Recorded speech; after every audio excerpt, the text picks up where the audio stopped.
રાજકોટ જિલ્લાના ધોરાજી પોલીસે ઇંગ્લિશ દારૂનો મોટો જથ્થો ઝડપી પાડ્યો।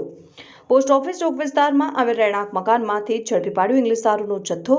રહેણાંક મકાનમાં અને 4 વ્હીલની અંદર રાખેલ ઇંગ્લિશ દારૂ ઝડપાયો। 286 ઇંગ્લિશ દારૂની બોટલો ઝડપાઈ। ઇમરાન નાવીવાલા અને વાહિદ સિપાઈ નામના 2 બુટલેગરોને ઝડપી પાડ્યા। એક 4 વ્હીલ સહિત કુલ 5,42,000નો મુદ્દામાલ કબજે કરાયો। અગાઉ પણ બુટલેગર ઇમરાન નાવીવાલા રાજકોટ ગ્રામ્ય એલસીબીના હસ્તે ઇંગ્લિશ દારૂ સાથે ઝડપાઈ ચૂક્યો છે। બુટલેગર ઇમરાન નવીવાલા અને વાહિદ સિપાઈ પર પોલીસે કાયદેસરની કાર્યવાહી હાથ ધરી। ધોરાજીના પીઆઈ અનિરુદ્ધસિંહ ગોહિલ, કૃપાલસિંહ જાડેજા અને પોલીસ હેડ કોન્સ્ટેબલ અશોકભાઈ ગોહિલ તથા પોલીસ હેડ કોન્સ્ટેબલ ભાવેશભાઈ મકવાણા તથા પોલીસ કોન્સ્ટેબલ સુરપાલસિંહ જાડેજા તથા પોલીસ કોન્સ્ટેબલ શક્તિસિંહ જાડેજાની કામગીરીને બિરદાવી। રિપોર્ટર સરફરાઝ કોડી, તન્ના સમાચાર, ધોરાજી।